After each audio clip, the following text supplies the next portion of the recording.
My husband's secretary sent me their vacation photos from Cabo, bikinis, champagne, and passionate kisses on the beach. 2 hours later, I sent them both pink slips and security escorts. This is impossible, my husband stammered, staring at the termination letters. You're just middle management. That's when I smiled and said, check the company directory again, darling. You'll find my real title quite illuminating. The rain hammered against the windows of Sterling Dynamics' 32nd floor, as I sat in what everyone believed was just another routine Monday meeting. The mahogany conference table stretched between us like a battlefield. Before we jump back in, tell us where you're tuning in from, and if this story touches you, make sure you're subscribed, because tomorrow I've saved something extra special for you. And on the other side sat my husband of 12 years, Marcus Rivera, flanked by his secretary-turned-accomplice, Natasha Chen. We need to discuss your performance, Claire, Marcus said, his voice carrying that cold, executive tone I'd grown to despise. Gone was any trace of the man who used to bring me coffee in bed, who'd once promised we'd build an empire together. Now he looked at me like I was just another line item, to be eliminated from his quarterly budget. Natasha leaned forward, her perfectly manicured fingers sliding a manila folder across the polished surface. Her red lips curved into what she probably thought was a sympathetic smile, but I could see the triumph dancing in her dark eyes. Claire, honey, she purred, her voice dripping with false concern. These restructuring decisions are never easy, but Sterling Dynamics is evolving. We need team members who can keep pace with our elevated standards. I didn't touch the folder. Instead, I studied their faces. Marcus with his designer suit, that cost more than most people's monthly salary, his hair perfectly styled to hide the growing bald spot he was sensitive about. Natasha, 28 to my 35, wearing a dress that probably violated half the items in our employee handbook, her engagement ring catching the fluorescent light. Yes, engagement ring. That detail still stung, even though I'd been expecting it. Elevated standards, I repeated slowly, letting the words hang in the air. That's an interesting phrase coming from someone who was sending me vacation photos just this morning. The color drained from Natasha's face, but Marcus remained stone-faced. He'd always been good at compartmentalizing, at separating his professional mask from whatever scraps of humanity he had left. I'm not sure what you're implying, Natasha said, but her voice had lost its confident edge. Her hand instinctively moved to her phone, as if she could somehow unsend the messages that had arrived in my inbox at 9:47 a.m. The photos had been stunning, I had to admit. Cabo San Lucas at sunset, waves crashing against golden sand. Marcus and Natasha intertwined on beach chairs, sharing champagne and what they clearly thought were secret moments. The final photo, a close-up of Natasha's hand wearing that new diamond ring, with Marcus's lips pressed against her neck, had been accompanied by a message that read, "Thought you should know how amazing your husband's surprise proposal was. Some women just deserve better, rather. Let me refresh your memory," I said, pulling out my phone and scrolling to the message. "This morning at 9:47, you sent me 17 photos from your romantic getaway." The message said, and I quote, "Thought you should know how amazing your husband's surprise proposal was. Some women just deserve better." Marcus's composure finally cracked, his jaw tightened, and I saw his hands clench into fists on the table. "Natasha, what the hell?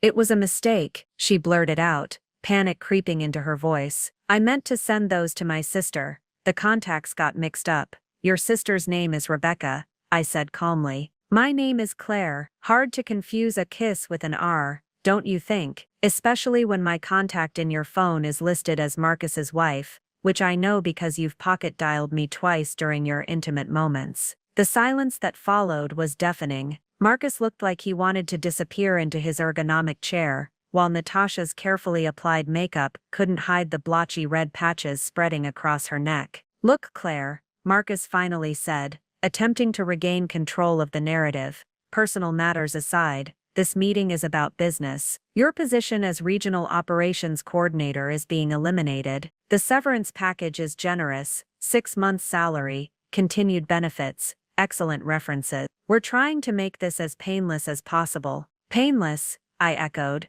tasting the irony.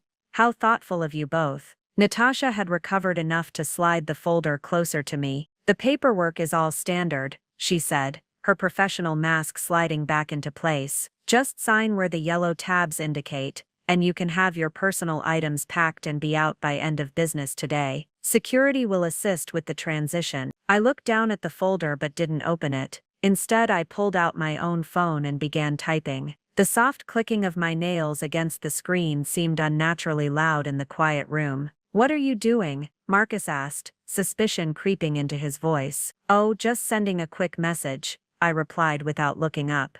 You know how it is, keeping people informed about transitions. My phone buzzed almost immediately with responses. Then again, and again. Within 30 seconds it was vibrating continuously with incoming messages and calls. Marcus's phone buzzed next, then Natasha's. Their confident expressions began to shift as they read their screens, confusion replacing arrogance. "I don't understand," Natasha whispered, staring at her phone. "Security is asking me to report to the main desk immediately. There must be some mistake." Marcus's phone rang, the ringtone echoing off the conference room walls. The name on the screen made him go pale. William Sterling, CEO. "Aren't you going to answer that?" I asked sweetly. With trembling fingers, Marcus accepted the call. "Mr. Sterling, good morning." Even from across the table I could hear the CEO's voice, crisp and furious. "Rivera, what the hell do you think you're doing firing my chief operating officer without authorization?"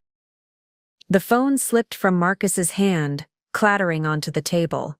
He stared at me with the same expression I imagine people have when they realize they've been standing on the edge of a cliff all along. "Chief Operating Officer," Natasha whispered, her face now completely white. I stood up, smoothing my navy blazer. The same blazer I'd worn to every routine meeting, every status update, every moment when they'd treated me like I was just another mid-level employee who could be pushed around and discarded. "Check the company directory," I said, gathering my things. "You'll find it quite illuminating." As I walked toward the door, I could hear Marcus frantically typing on his phone, no doubt accessing the internal company database that he should have checked before planning his little coup. "This is impossible," he stammered. "You've been regional operations coordinator for 5 years. I've seen your business cards, your email signature." I paused at the door, my hand on the handle.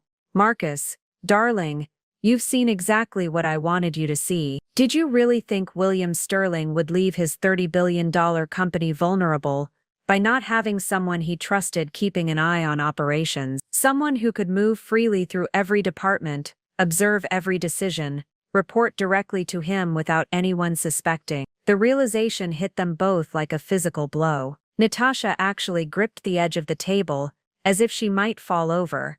"Those business cards?" I continued. "The email signature, the modest office on the 15th floor, all part of what we call executive camouflage. It's amazing what people will say and do when they think you're beneath them." Marcus's phone was buzzing again. This time the name on the screen read, "Legal Department, UR Gent." "I'd answer that if I were you," I said. "I imagine they have some questions about the 17 photos your fiancé sent to a senior executive, detailing your extramarital relationship. Not to mention the unauthorized termination attempt of a C-suite officer. HR gets very cranky about things like that." I opened the door, and they could see the security team waiting in the hallway. "Not for me but for them. The severance packages I've prepared for both of you are actually quite generous," I said. "Consider it a wedding gift. You'll have plenty of time to plan your future together, elsewhere." As the door closed behind me, I could hear Natasha crying and Marcus frantically trying to call someone,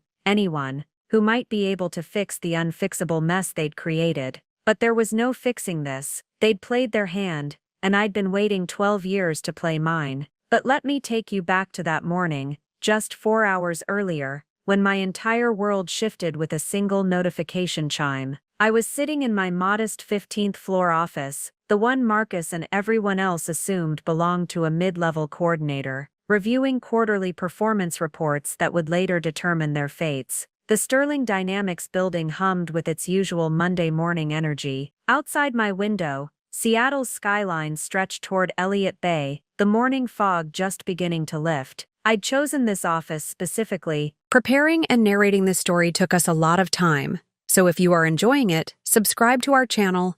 It means a lot to us. Now back to the story. Because it was unremarkable, tucked away in a corridor most executives never visited. The perfect observation post. My phone buzzed against the mahogany desk, the same desk Marcus had helped me pick out when I'd gotten the promotion to Regional Operations Coordinator 5 years ago. He'd been so proud, taking me to dinner to celebrate my step up in the company. If only he'd known he was celebrating my masterpiece of strategic deception. The notification showed Natasha's name, which was unusual. In the 3 years since Marcus had hired her as his executive assistant, she'd only contacted me directly twice, once for my birthday with a generic corporate message, and once to ask if I knew Marcus's coffee preference for a client meeting. I swiped to open the message, expecting some mundane request, or perhaps a scheduling conflict about Marcus's travel itinerary. Instead, my screen filled with images that made my blood run cold and my heart race simultaneously. Photo 1, Marcus and Natasha, on what was clearly a luxury resort balcony, him shirtless, her in a barely there bikini, both holding champagne flutes with the azure waters of Cabo San Lucas sparkling behind them. Photo 2, the same balcony at sunset, Natasha straddling Marcus on a lounge chair, her head thrown back in laughter while his hands gripped her waist possessively. Photo 3, a close-up of their hands intertwined on a restaurant table, Marcus's wedding ring notably absent, while Natasha wore a stunning 3-carat diamond engagement ring I'd never seen before. Photo 4, Marcus on one knee on the beach, Natasha's hands covering her mouth in apparent surprise, the engagement ring box open between them. The photos kept coming, 17 in total, each one a dagger to whatever remained of my heart, each one a piece of evidence I hadn't known I needed. But it was the message that accompanied them that transformed my shock into something far more dangerous. Thought you should know how amazing your husband's surprise proposal was. Some women just deserve better. I read it 3 times, my mind struggling to process the deliberate cruelty. This wasn't a mistake. This wasn't a pocket dial or wrong contact.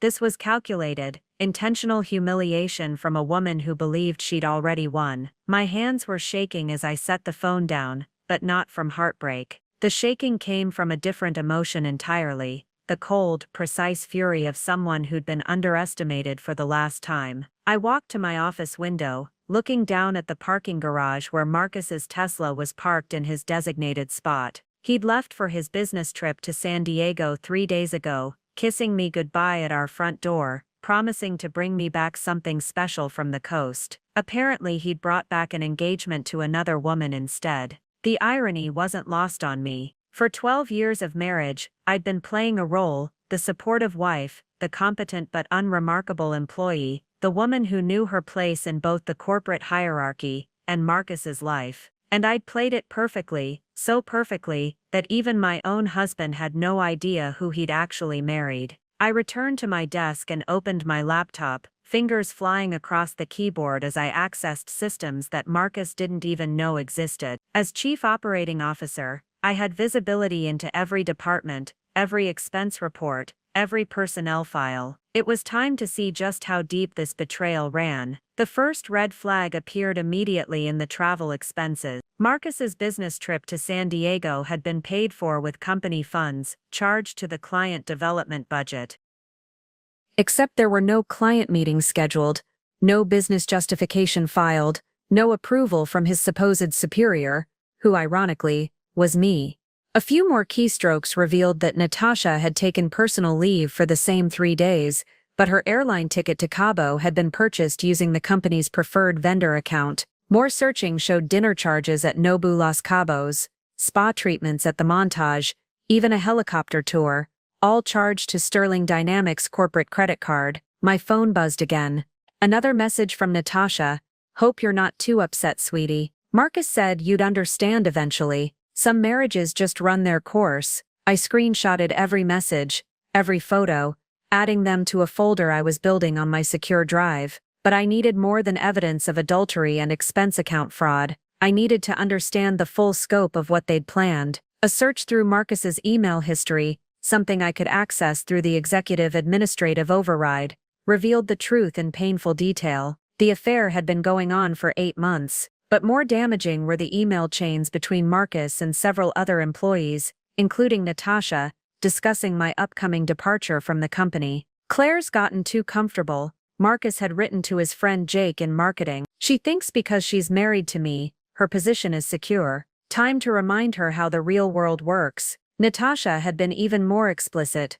Once Claire's gone, we can finally move forward with our plans. No more pretending to respect the boring little coordinator who thinks she matters. They'd been planning this termination for weeks, maybe months. The betrayal wasn't just personal, it was professional, calculated, designed to destroy both my marriage and my career in one devastating blow. But they'd made one crucial error. They'd assumed I was actually the person I appeared to be. I picked up my desk phone and dialed a number I rarely used but always kept close. William Sterling's office. This is Patricia. Patricia, it's Claire. Is he available for a brief conversation?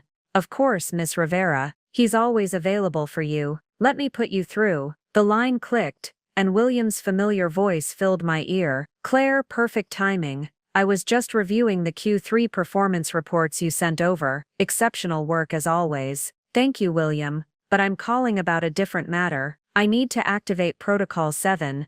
The silence on the other end lasted exactly 3 seconds. Protocol 7 was something we'd established years ago, but never used. The nuclear option for when my cover was blown, or my position was threatened.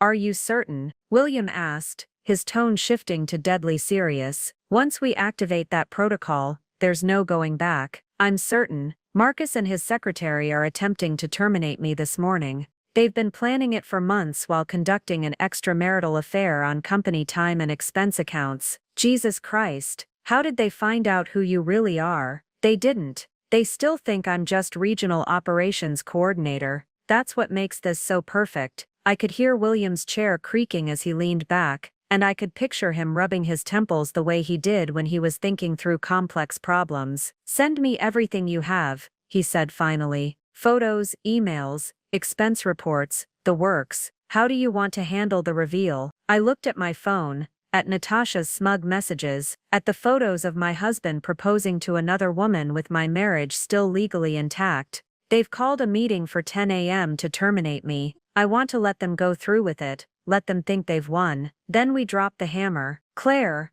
are you sure you want to handle it that way? We could stop this before. No, I interrupted. They need to feel exactly how it feels to believe they have all the power, only to discover they never had any at all. William was quiet for a moment. When he spoke again, I could hear the approval in his voice. Sometimes I forget how ruthless you can be. It's terrifying and impressive in equal measure. I learned from the best, I replied. How long do you need to prepare? Give me 2 hours. By the time they walk into that conference room, everything will be in place. As I hung up the phone, I felt something I hadn't experienced in months, complete clarity. The woman who'd been playing regional operations coordinator was about to disappear forever. In her place would stand someone Marcus and Natasha had never actually met, the real Claire Rivera, Chief Operating Officer of Sterling Dynamics, and the architect of their professional destruction. I had 2 hours to prepare for the most satisfying meeting of my career. Those 2 hours between my call to William and the termination meeting were the longest and most revealing of my marriage. As I sat in my 15th floor office, systematically dismantling the illusion I'd lived in for months, each piece of evidence felt like another nail in the coffin of my relationship.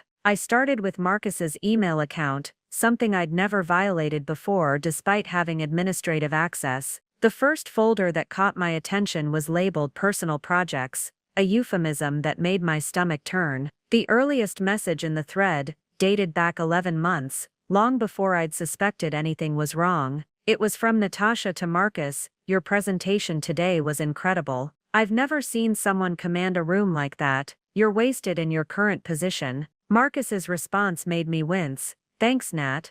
It's nice to have someone who actually appreciates ambition. Some people are content with mediocrity. I knew he was talking about me. For months, I'd been encouraging him to focus on sustainable growth, rather than the flashy high-risk ventures he preferred. As his wife, I'd thought I was offering support. As his secret superior, I'd been trying to protect the company. He'd interpreted both as lack of ambition. The messages escalated quickly. Within 3 weeks, professional admiration had turned into personal conversations. Within 2 months, they were meeting for working dinners that lasted until midnight. By month 4, the pretense was completely gone. "I can't stop thinking about last night," Natasha had written after what Marcus's calendar showed as a client strategy meeting in Vancouver. "You make me feel like the woman I'm supposed to be, confident, desired, important." Marcus's reply was even worse. "You are important. More important than someone who gave up on her dreams years ago. Claire used to have fire, but now she's just safe, boring. You remind me what it feels like to be with someone who wants more from life." I had to stop reading and walk to the window, my hands shaking with rage. The irony was suffocating. While Marcus was falling for a woman he saw as ambitious and dynamic, he had no idea he was married to the person who actually controlled his professional fate.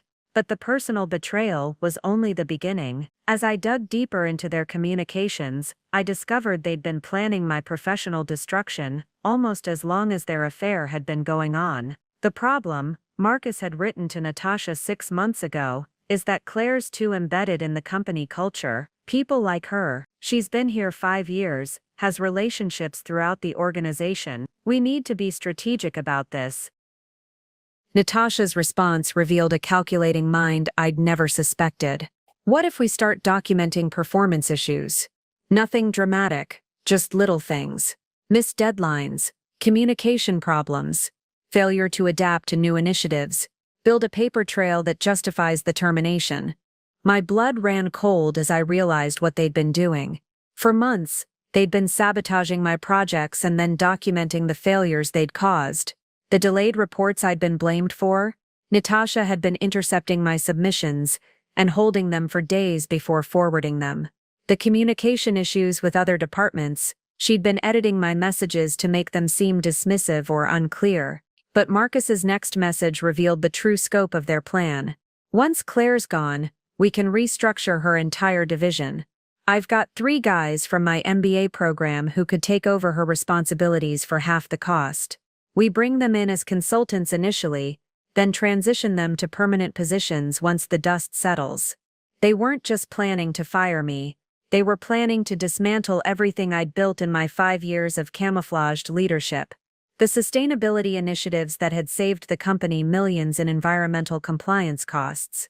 The employee development programs that had reduced turnover by 40%. The strategic partnerships I'd cultivated with vendors that had improved our profit margins across every division. I kept reading, each message adding another layer to their betrayal.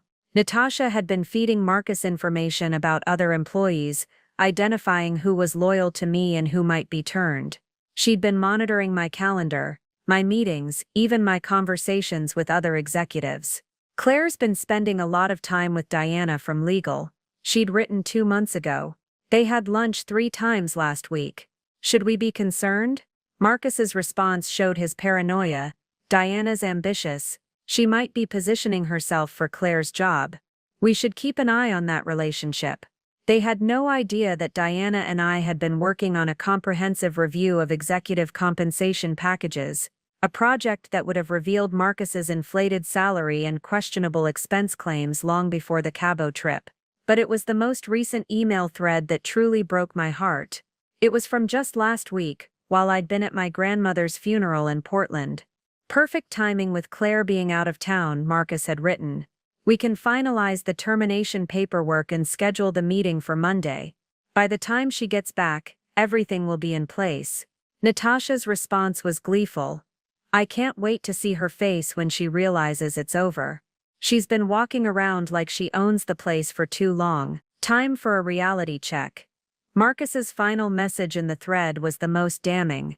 "After Monday we'll finally be free to build the life we want. New position for you, clear path for my advancement, and no more pretending to care about someone who never understood what I was capable of." They'd planned my termination for the day I returned from burying my grandmother. While I'd been grieving, they'd been celebrating their future together and my professional destruction. I printed every email, every message, every piece of evidence. But I needed more than their words. I needed to understand how deep their corruption went. A search through the company's financial systems revealed the truth I'd been dreading. The Cabo trip was just the tip of the iceberg. Over the past 8 months, Marcus had been systematically abusing his expense account privileges. Business dinners at Seattle's most expensive restaurants, always for 2 people, always on nights when I thought he was working late. Client entertainment charges for weekend trips to Victoria, wine tastings in Napa, even a weekend at a luxury resort in Whistler. Every romantic getaway I'd thought was too expensive for our personal budget had been funded by Sterling Dynamics. But the most egregious abuse was a charge from 2 months ago, $8,500 for executive team building at a jewelry store. The date matched perfectly with when Natasha had started wearing that engagement ring. Marcus had bought his mistress's engagement ring with company money. I was still processing that violation when my secure phone rang. William's direct line. "Claire, I've been reviewing the materials you sent. This is worse than corporate fraud. This is a systematic dismantling of your authority." "I know," I said quietly.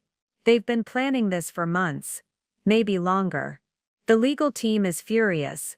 Not just about the expense violations, but about the attempted termination without board approval. As COO, your position requires board vote for any changes. Marcus doesn't have the authority to fire you even if you were the person he thinks you are. I laughed bitterly. He thinks he's firing a coordinator. He has no idea he's attempting a corporate coup. "Claire, I need to ask this directly. How do you want to handle the personal aspect? The affair, the engagement, the public humiliation they've inflicted." I looked at my computer screen, at the final email Marcus had sent to Natasha just this morning. "Today's the day, babe. By tonight, we'll be celebrating our freedom and Claire will be packing her boxes. Can't wait to start our real life together. I want them to feel exactly as powerless as they tried to make me feel," I said. "But I want it to be professional, legal, and absolutely devastating. Consider it done. By the time you walk into that conference room, their access cards will be deactivated, their expense accounts frozen, and security will be waiting. Legal is preparing termination papers citing fraud, breach of fiduciary duty, and violation of company ethics policies. And Natasha? She's not an employee in the traditional sense, she's a contractor hired through Marcus's department. Her contract terminates immediately upon his termination. She'll be escorted out with him." I felt a grim satisfaction settling over me. "What about references? Future employment?" William's voice grew cold. "Companies tend to be very thorough when checking references for executives who've been terminated for fraud. I suspect they'll both find the job market quite challenging."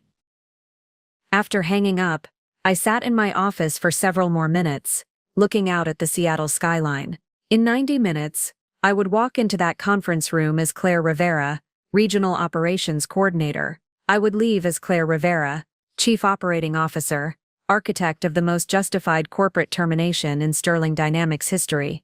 But first, I had one more email to send. I opened a new message to Marcus and Natasha, the subject line reading, "Meeting Confirmation, Monday 10 a.m. Looking forward to our discussion about my future with the company. I have several items to review that I think you'll find quite illuminating. See you both soon. Claire."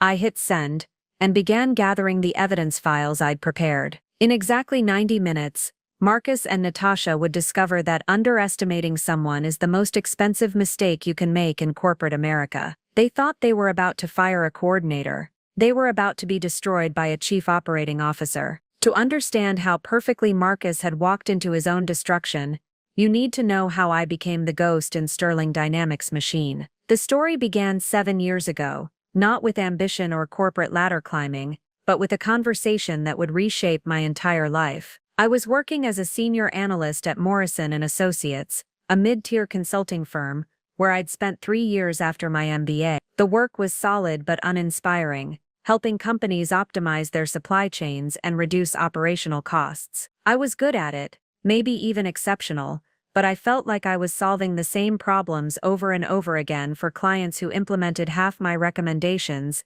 and then wondered why they didn't see full results. Marcus and I had been married for 5 years then, and our relationship was entering that comfortable but concerning phase where we'd started living parallel lives. He worked 60-hour weeks at Sterling Dynamics, climbing from senior analyst to department manager with impressive speed. I admired his drive, but I was beginning to realize that Marcus measured success by the size of his office and the prestige of his title rather than the impact of his work. The turning point came during a dinner party at our friend's house in Bellevue. I was making small talk with a woman I'd just met when she mentioned she worked at Sterling Dynamics. "Oh, my husband works there too," I said. "Marcus Rivera, in strategic development." Her expression shifted slightly. "Marcus Rivera, yes, I know Marcus. He's very ambitious." Something in her tone made me probe deeper. "You don't sound convinced that's a good thing." She glanced around to make sure Marcus wasn't within earshot, then leaned closer.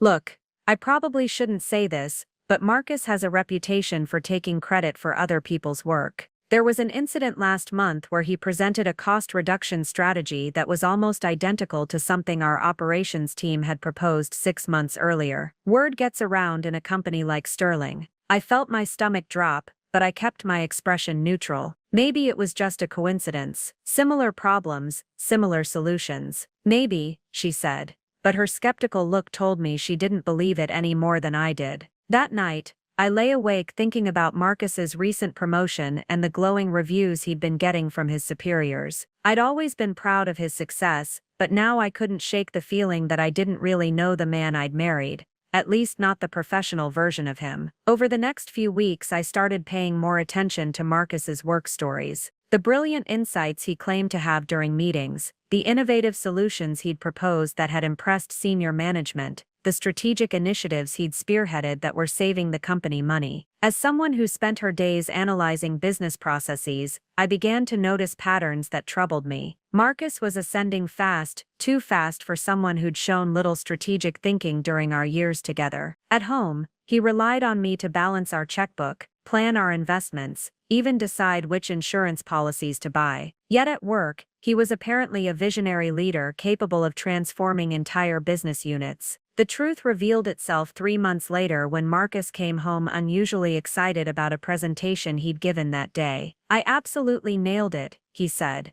loosening his tie and pouring himself a scotch. The entire executive team was blown away by my analysis of our vendor relationships. William Sterling himself said it was the most insightful presentation he'd seen all year. I smiled and congratulated him, but something nagged at me. The night before, I'd been working on a vendor analysis project for one of my own clients, a project that involved many of the same inefficiencies Marcus was describing. The solutions he was outlining were remarkably similar to recommendations I'd been developing. "That's amazing," I said carefully. "Can you walk me through your methodology? I'm working on something similar for Morrison, and I'd love to understand your approach." Marcus's enthusiasm faltered slightly. "Well, it's pretty technical, lot of proprietary analysis techniques. I'm not sure I can explain it in a way that would make sense for your smaller scale projects." But I pressed him, and within 10 minutes, it became clear that Marcus couldn't explain his own presentation because he hadn't actually developed the analysis. He was regurgitating concepts and frameworks he'd heard from others, mixing them with buzzwords he'd picked up in business magazines. That's when I realized Marcus wasn't rising through Sterling Dynamics because of his exceptional abilities. He was succeeding because he was exceptionally good at identifying valuable ideas and claiming them as his own. The discovery should have ended our marriage. Instead, it gave me an idea that would define the next 7 years of my life. 2 weeks later, I requested a meeting with William Sterling himself. Getting the appointment required some creative networking. I leveraged a connection from business school who worked in Sterling's legal department, but eventually, I found myself sitting across from one of Seattle's most respected CEOs. "Miss Rivera," he said, settling into his chair with the calm confidence of someone who'd built a company from the ground up. "Miranda mentioned you wanted to discuss some concerns about operational efficiency. I have to say, it's unusual for someone outside the company to request a meeting about our internal processes." "I appreciate you taking the time, Mr. Sterling. What I'm about to propose is going to sound unusual, but I think you'll find it valuable." I opened my briefcase and pulled out a comprehensive analysis I'd spent weeks preparing. I believe Sterling Dynamics has a significant vulnerability in your middle management layer. Specifically, you have people in positions of authority who are taking credit for work they didn't do, while the actual innovators remain unrecognized and underutilized. William's eyebrows rose slightly. That's a serious accusation. Do you have specific examples? I did. Over the past month, I'd done extensive research into Sterling Dynamics' recent strategic initiatives, cross-referencing them with industry publications, consulting reports, and even some discreet conversations with current and former employees. The pattern was undeniable. Many of the company's most celebrated recent innovations were actually recycled ideas from external sources or uncredited internal proposals. The vendor optimization strategy that was presented last month, I said, sliding a document across his desk. It's nearly identical to a framework published by McKinsey 18 months ago, with minor modifications to make it appear original. William studied the comparison I'd prepared, his expression growing more serious by the minute. The employee retention program that's being piloted in 3 departments, it's based on a Harvard Business Review case study from 2 years ago, the supply chain restructuring that's projected to save $2 million annually. That methodology was first proposed by your own operations team in 2019, but it was shelved when the department head left the company. I had 12 examples total, each one more damning than the last. By the time I finished my presentation, William was leaning back in his chair, his hands steepled in front of him. "This is troubling," he said finally. "But I'm curious why you're bringing this to me. What's your interest in Sterling Dynamics' internal politics?" This was the moment I'd been preparing for. "Because I think I can solve your problem, but it requires an unconventional approach. You need someone inside the company who can identify where the real innovations are coming from and ensure the right people get credit. Someone who can observe the actual decision-making processes without being influenced by office politics or personal relationships." "You're talking about corporate espionage," William said, but his tone was more intrigued than accusatory. "I'm talking about operational intelligence. You need to know what's really happening in your company, not just what gets filtered up through the management chain. I'm proposing to be your eyes and ears at the operational level." William was quiet for a long moment. "And how exactly would this work? You hire me as a mid-level coordinator. Something unremarkable, regional operations, process improvement, something that gives me access to multiple departments without drawing attention. I report directly to you on operational effectiveness, employee satisfaction, innovation sources, and management competency. Think of it as a long-term organizational audit, and in return, you get accurate information about how your company actually functions. You identify your real talent before your competitors poach them. You eliminate the inefficiencies that come from having the wrong people in leadership positions, and you protect yourself from the kind of strategic vulnerabilities that can destroy companies." William studied me for several minutes.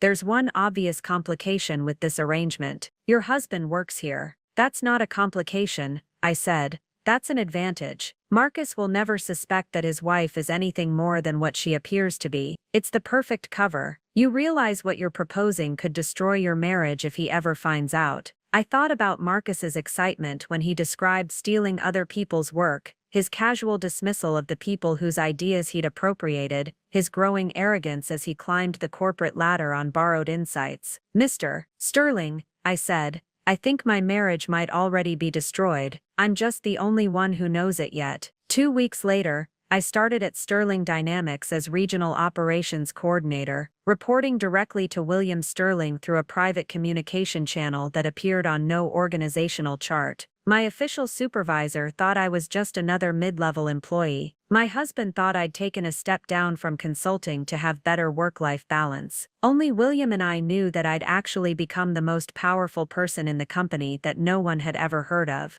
For 7 years I watched, listened, and reported. I saw Marcus continue his pattern of intellectual theft, growing bolder as his success mounted. I documented which employees were actually driving innovation and which were simply good at presentations. I identified operational inefficiencies that were costing millions and recommended solutions that saved even more. And through it all I waited for the moment when Marcus would finally overreach, when his arrogance would make him attempt something so audacious that I could destroy him completely. That moment had finally arrived, gift wrapped in vacation photos from Cabo. What made my arrangement with William Sterling so devastatingly effective wasn't just the access it gave me, it was how completely invisible it made me to the people I was actually monitoring. For 7 years, I'd perfected the art of being underestimated, and Marcus had become my unwitting masterpiece. The genius of the regional operations coordinator position was in its strategic ambiguity. To most employees, I appeared to be exactly what my business cards claimed: a mid-level manager responsible for coordinating between departments and ensuring operational efficiency. Boring,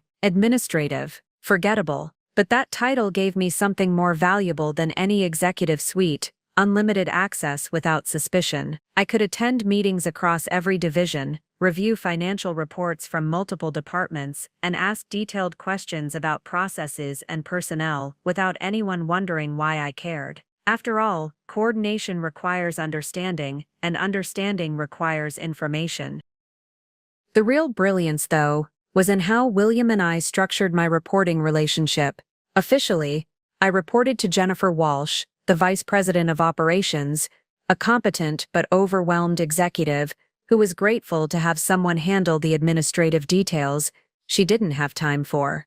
Jennifer genuinely believed she was my supervisor, and she treated me exactly like any other coordinator in her department. But hidden within Sterling Dynamics' corporate structure was a secondary reporting line that existed only in William's private files and a secure communication system that routed directly to his personal server. Every week I submitted 2 reports: the standard operational updates that Jennifer expected, and the real intelligence that William actually needed. The weekly intelligence reports were where I documented everything that mattered: which managers were taking credit for subordinates' work, which departments were exceeding targets, and which were hiding problems, which employees were flight risks, and which were being underutilized, which initiatives were genuinely innovative, and which were recycled ideas dressed up in new packaging. Over the years, these reports had helped William make decisions that saved Sterling Dynamics millions of dollars and prevented several potential disasters. The hostile takeover attempt from Westfield Industries 3 years ago. I'd identified their recruiting efforts months before they made their formal offer, giving William time to implement retention bonuses for key personnel. The product recall that could have cost us $50 million. I'd flagged the quality control issues 6 months before they became critical, allowing us to fix the problems quietly, but the most valuable intelligence I provided was about Marcus himself. From my unique vantage point, I could see every aspect of his professional behavior without the filter of hierarchy or politics. I watched him in meetings where he thought no one important was paying attention. I observed how he treated subordinates when he believed no executives were watching. I documented his pattern of intellectual theft with forensic precision. For 7 years, I'd been building a comprehensive file on my own husband. The file contained records of every idea Marcus had stolen, complete with timestamps and source documentation. Screenshots of original presentations that had been mysteriously revised after Marcus saw them. Email threads where he'd taken credit for solutions proposed by team members. Performance reviews where he'd inflated his contributions while minimizing others' roles. I'd documented his expense account abuses long before the Cabo trip. The pattern had started small: lunch meetings that were actually personal appointments, mileage reimbursements for trips that included personal stops. But as Marcus grew more confident in his position, the violations became bolder. Weekend strategy sessions at luxury resorts. Client entertainment that involved no actual clients. Most damning of all, I'd tracked how Marcus's success was built on a foundation of other people's work. The vendor optimization strategy that had earned him his promotion to senior manager, originally proposed by Sandra Chen in procurement, who'd left the company when her ideas were repeatedly ignored. The employee retention program that had gotten him featured in the company newsletter, developed by our HR team and presented to Marcus as a briefing, which he'd then pitched to executives as his own insight. What Marcus never realized was that his wife wasn't just documenting his crimes, she was actively protecting the people he was victimizing. When Sandra Chen left Sterling Dynamics, she found a position at one of our partner companies within 2 weeks, with a 20% salary increase and a recommendation letter that mysteriously appeared in her personnel file. The HR team members whose retention program Marcus had stolen received anonymous bonuses and recognition that appeared to come from budget surplus allocations. Through my position, I could ensure that talented people weren't lost to Marcus's plagiarism, even when I couldn't stop the plagiarism itself. I was playing a long game, building loyalty and gathering evidence while Marcus dug his own grave deeper with every stolen idea. The arrangement required extraordinary discipline. There were countless moments when I wanted to expose Marcus immediately, when I watched him humiliate employees who'd actually done the work he was claiming, when I saw him dismiss innovative ideas from people he considered beneath him, when I heard him complain at home about mediocre colleagues who were actually far more talented than he was. But William and I had agreed from the beginning that my position would be most valuable if it remained undetected for years rather than months. Real organizational intelligence required long-term observation. Corporate problems needed time to reveal their full scope, and Marcus needed enough rope to hang himself completely. The hardest part wasn't maintaining my cover at work, it was maintaining it at home. Every night, I came home to a man who had no idea he was married to his most dangerous adversary. Marcus would tell me about his successes, his insights, his brilliant strategies, and I would smile and congratulate him while mentally adding each lie to his growing file. He'd complain about difficult colleagues who didn't appreciate his leadership, never realizing he was talking to someone who documented every instance of his toxic behavior. He'd dismiss other employees as unambitious or lacking vision, not knowing that I'd personally recommended several of them for positions at better companies. The psychological strain was enormous, but it was also strangely liberating. Marcus thought he was married to a woman who admired his success and supported his ambitions. In reality, he was married to someone who saw him more clearly than anyone else in his life, and who was systematically building the case for his destruction.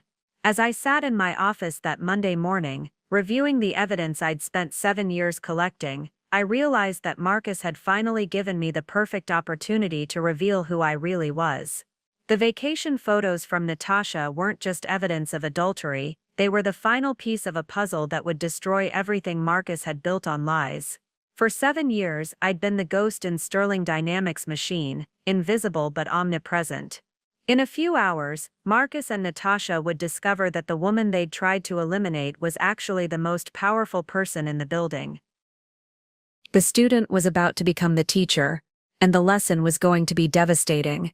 The 3 months leading up to that fateful Monday morning had been a masterclass in watching someone destroy themselves while believing they were winning. Marcus had grown increasingly reckless, drunk on his own perceived power, and the intoxicating validation of his affair with Natasha. It started with small changes that only someone living with him would notice. Marcus began coming home later, often smelling of expensive perfume that definitely wasn't mine. His phone, once casually left on kitchen counters and nightstands, became a jealously guarded possession that never left his sight. He started working out again, buying new clothes, even got his hair styled at a salon that charged more than I used to spend on groceries. "I need to start looking more executive," he explained when I commented on his suddenly expensive tastes. "Image matters at my level." William Sterling himself mentioned that leaders need to project success. What Marcus didn't know was that William Sterling had never said any such thing. I would have known. I attended more of William's executive briefings than Marcus did, though Marcus never saw me there. My regional operations coordinator role required me to take notes and compile reports from senior leadership meetings, making me practically invisible to the executives who assumed I was just administrative support. From my vantage point in those meetings, I watched Marcus's behavior shift dramatically. He'd always been ambitious, but now he was becoming openly dismissive of colleagues he considered beneath him. During one particularly revealing strategy session, Marcus interrupted Jennifer Walsh, his nominal superior and my official boss, 3 times to clarify points she was making. "What Jennifer is trying to say," Marcus had said with condescending patience, "is that we need to streamline our operational oversight. But the real opportunity here is to completely reimagine how we approach interdepartmental coordination." Jennifer's face had flushed with embarrassment and anger, but she'd said nothing. She was 6 months from retirement and unwilling to engage in office politics. Marcus took her silence as validation of his superior insight. From my seat in the back corner, taking what everyone assumed were routine meeting notes, I documented every instance of Marcus's growing arrogance. The way he dismissed ideas from colleagues until Natasha whispered something in his ear, then suddenly found merit in the same concepts. How he volunteered for high-visibility projects, but delegated all actual work to subordinates. The increasing frequency with which he name-dropped senior executives who'd supposedly praised his contributions. But it was Marcus's treatment of Natasha that revealed the true toxicity of their dynamic. What I initially assumed was a simple affair proved to be something far more calculating. Natasha wasn't just Marcus's mistress, she was his enabler, his intelligence gatherer, and his strategic partner in professional manipulation. I first realized the scope of their collaboration during a department restructuring meeting in February. Marcus presented what he called a comprehensive analysis of operational redundancies, a detailed report identifying which positions could be eliminated to improve efficiency. The analysis was thorough, well-researched, and would have been impressive if Marcus had actually written it. But I recognized the formatting, the analytical framework, even specific phrases from reports I'd submitted to William Sterling over the past year. Someone had taken my confidential intelligence assessments and repackaged them as Marcus's strategic insights. That someone could only be Natasha. As Marcus's executive assistant, Natasha had access to his computer, his calendar, his email accounts. She could see which meetings he attended, which reports he received, which executives he interacted with. But she shouldn't have had access to my direct communications with William Sterling, unless she'd found a way to intercept them. Over the following weeks, I began testing my suspicions. I started including subtle markers in my reports to William, specific phrases, unusual word choices, distinctive analytical approaches. Within days, those same markers appeared in Marcus's presentations and strategy documents. They were stealing my work and using it to build Marcus's reputation as a strategic visionary. The irony was devastating. For 7 years, I'd been documenting Marcus's pattern of intellectual theft. Now he was stealing from me directly, using my own intelligence reports to justify eliminating the very position I appeared to hold. But the most dangerous escalation came in March, when Marcus began targeting specific employees for termination. Not randomly, but strategically. People who'd been mentioned in my reports as particularly valuable or loyal to the company's actual values rather than its political games. Sandra Chen in procurement was the first to go. Her position was being restructured, Marcus announced, despite the fact that Sandra had just negotiated a vendor contract that would save Sterling Dynamics $3 million over 2 years. Her crime? She'd privately complained to colleagues about Marcus taking credit for optimization strategies she'd developed. Then it was Robert Kim from engineering, whose innovative safety protocols had earned genuine praise from William Sterling. Marcus managed his termination by claiming Robert was resistant to new methodologies and unable to adapt to evolving leadership expectations. One by one, Marcus was eliminating people who posed threats to his manufactured reputation. And he was using my intelligence I'd gathered to protect these exact employees, to identify and destroy them. The pattern became clear. Marcus and Natasha had turned my reporting system against itself. They were reading my assessments of company personnel and using that information to eliminate anyone who might expose Marcus's incompetence or challenge his authority. But they'd made one crucial error in their interpretation of my reports. They assumed that my praise for certain employees indicated personal loyalty to me, when in fact it indicated loyalty to the company's actual interests.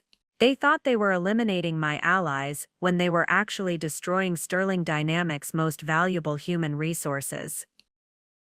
By late April, their confidence had reached dangerous levels. Marcus started openly discussing his vision for organizational restructuring with anyone who would listen. He spoke about eliminating dead weight, rewarding real contributors, and bringing fresh perspectives to ossified departments. At home, he became increasingly dismissive of what he saw as my own professional limitations. "The problem with people like you, Claire," he said, during one particularly brutal dinner conversation, is that you're comfortable with mediocrity. You've found your level, and you're content to stay there. But some of us are meant for bigger things. He had no idea he was talking to the person who'd been systematically documenting his every professional failure for 7 years. The final escalation came in early May, when Marcus submitted a formal request to restructure the Regional Operations Division, my division. His proposal called for eliminating my position entirely and redistributing my responsibilities among 3 junior consultants he'd personally selected. Regional Operations Coordinator is really an outdated role, he'd written in his proposal. In today's dynamic business environment, we need more agile, project-based approaches to operational oversight. The current structure creates unnecessary bureaucracy and slows decision-making processes. William Sterling forwarded me the proposal with a simple note, "Thoughts?" My response was equally brief, "The trap is set. Let them spring it." Marcus and Natasha had finally overreached. They weren't just planning to fire me, they were planning to dismantle the entire intelligence operation that had been protecting Sterling Dynamics for 7 years. They thought they were eliminating a mid-level coordinator who'd grown too comfortable in her position. They were actually attempting to destroy the company's most valuable strategic asset. And they had no idea that the woman they were targeting had been waiting 7 years for exactly this moment. Looking back now, I realize that Marcus and Natasha's decision to make my termination a public spectacle was the final stroke of arrogance that sealed their fate. They could have handled it quietly, a simple meeting, a standard severance package, a graceful exit that would have allowed them to maintain their illusion of professionalism. Instead, they chose humiliation as their weapon. The boardroom they'd selected for my termination wasn't the small conference room typically used for personnel matters. It was the executive boardroom on the 32nd floor, the same room where William Sterling held quarterly presentations for major investors, where merger announcements were made, where the company's most important decisions were documented for posterity. They'd invited witnesses, not just the necessary HR representative, but department heads who had no business being involved in a coordinator's termination. David Chen from marketing, whom Marcus considered an ally, Sarah Morrison from finance, who'd always been civil but distant, even Jennifer Walsh, my supposed supervisor, who looked increasingly uncomfortable as the meeting's true purpose became clear. We wanted to ensure transparency in our restructuring decisions, Natasha had explained when I arrived, her voice dripping with false professionalism. It's important that leadership understands the strategic thinking behind organizational changes.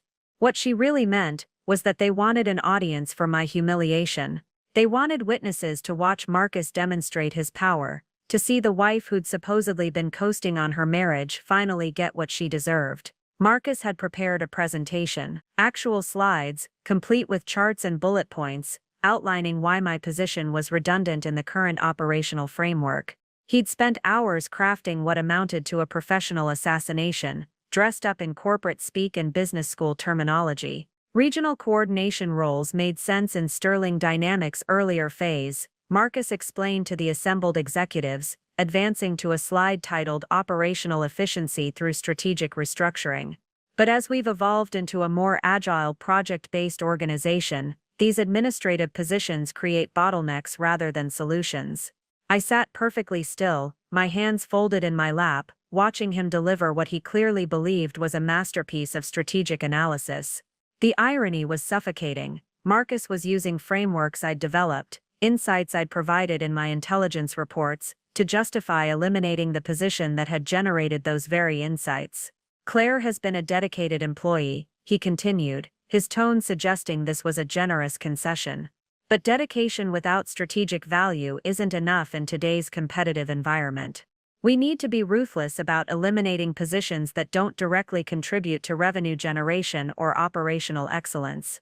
Natasha nodded approvingly from her position beside him, occasionally handing him documents or advancing slides with the smooth efficiency of someone who'd rehearsed this performance. She'd dressed for the occasion, a severe black suit that projected authority, her hair pulled back in a style that screamed executive decision-maker.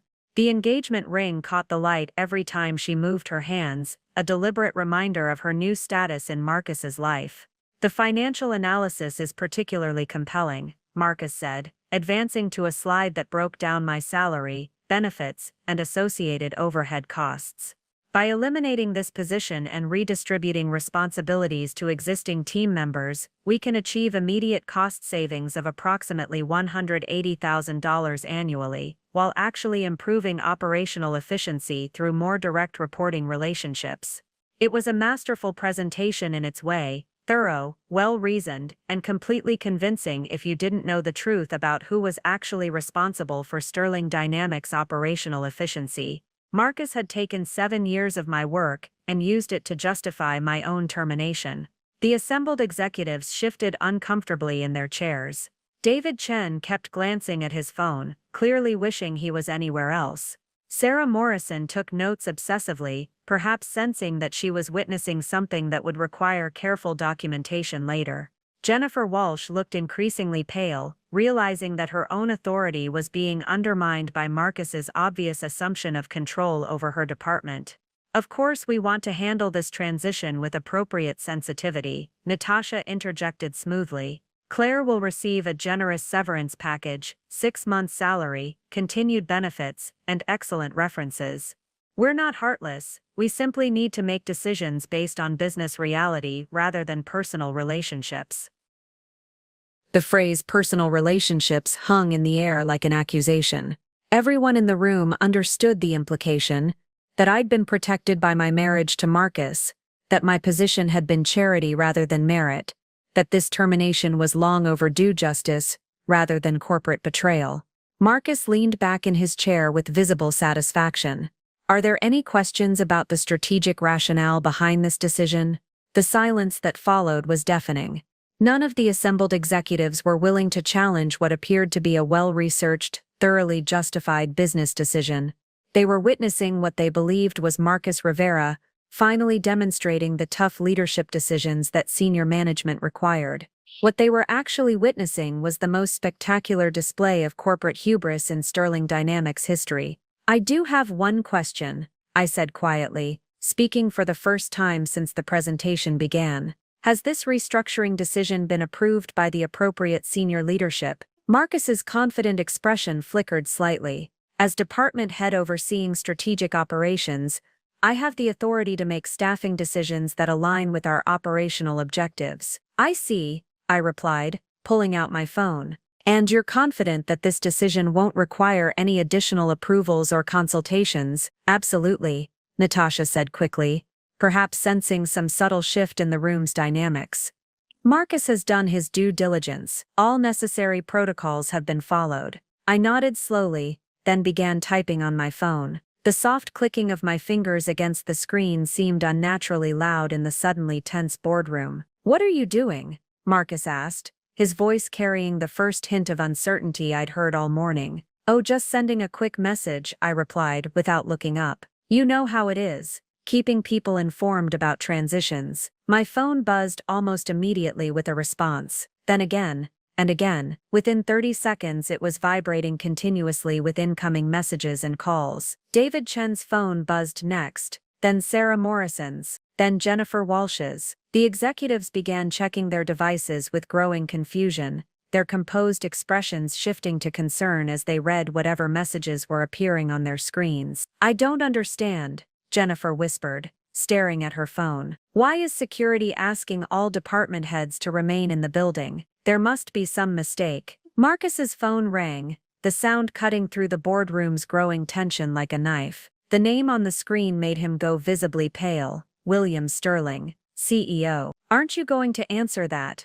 I asked, my voice perfectly calm. With trembling fingers, Marcus accepted the call. Mr. Sterling, good morning. Even from across the table, everyone could hear William's voice crisp and furious. Rivera, what the hell do you think you're doing? Firing my chief operating officer without authorization. The words hit the room like a physical blow. David Chen actually dropped his phone. Sarah Morrison's pen clattered onto the table. Jennifer Walsh gripped the edge of her chair as if she might fall over. Marcus stared at me with the expression of someone who just realized they'd been standing on the edge of a cliff all along. Chief Operating Officer, Natasha whispered, her face draining of all color. I stood up slowly, smoothing my navy blazer. the same unremarkable blazer I'd worn to hundreds of meetings where everyone had dismissed me as just another mid-level employee. "Check the company directory," I said quietly. "All of you, you'll find it quite illuminating. To understand how I became the woman who could orchestrate such a perfect destruction,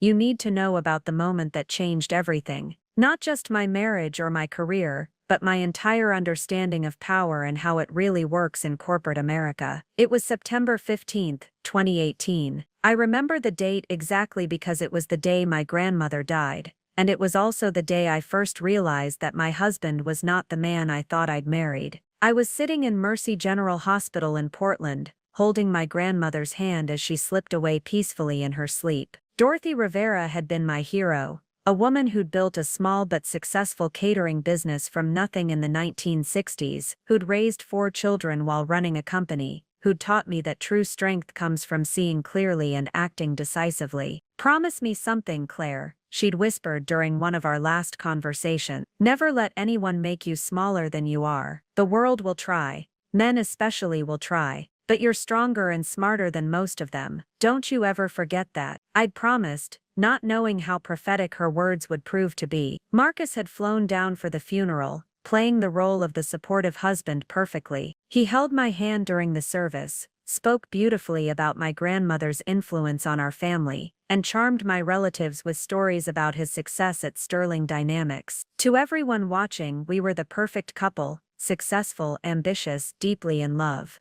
But on our last night in Portland, as I was packing my grandmother's belongings, I discovered something that would shatter that illusion forever. I was going through her desk, looking for important documents, when I found a folder labeled Claire's Future. Inside were newspaper clippings about Sterling Dynamics, annual reports, even printouts of articles about the company's strategic initiatives. My grandmother had been following my husband's career more closely than I'd realized. But it was the handwritten notes in the margins that stopped me cold. "This vendor optimization strategy is identical to what Claire described at Christmas dinner," she'd written beside one article about Marcus's celebrated cost reduction initiative. She said she'd been working on something similar for her consulting clients. "Employee retention program sounds exactly like Claire's MBA thesis project," was scrawled next to another story about Marcus's innovative HR policies. Page after page, my grandmother had been connecting dots that I'd been too trusting to see. She'd recognized that Marcus's sudden strategic brilliance coincided suspiciously with our dinner conversations, with my work stories, with the business challenges I'd discussed at family gatherings. Dorothy Rivera had figured out that my husband was stealing my ideas long before I had. But the most devastating discovery was a letter she'd started writing but never finished. It was dated just 2 weeks before her death, addressed to me. "My dearest Claire," it began, "I've been watching your marriage with growing concern. Marcus is charming and ambitious, but I don't think he sees you clearly. He sees you as a reflection of his own success, not as the brilliant woman you are in your own right. I'm worried that you're becoming smaller in his shadow, and that's not the woman I raised you to be." The letter went on to detail observations my grandmother had made during family visits, how Marcus interrupted me, how he dismissed my professional opinions, how he spoke about my career as if it was a hobby rather than a calling. She'd seen our dynamic more clearly than I had, probably because she'd experienced something similar with my grandfather in the early years of their marriage. "The difference," she'd written, "is that your grandfather learned to respect my mind. I'm not sure Marcus ever will. But you have options, Claire. You're stronger than you know, smarter than he gives you credit for, and more capable than he'll ever understand. Don't let his limitations become yours." I sat on my grandmother's bedroom floor, reading her unfinished letter by lamplight, feeling something fundamental shift inside me. It wasn't just grief, it was recognition. She'd seen what I'd been too close to see, that my marriage had become a performance where I played the supporting role in Marcus's success story. When I returned to Seattle, I began paying attention differently, not just to what Marcus said, but to how he said it. Not just to his stories about work, but to the timing of his insights. Not just to his treatment of me, but to his treatment of others. The pattern became impossible to ignore once I started looking for it.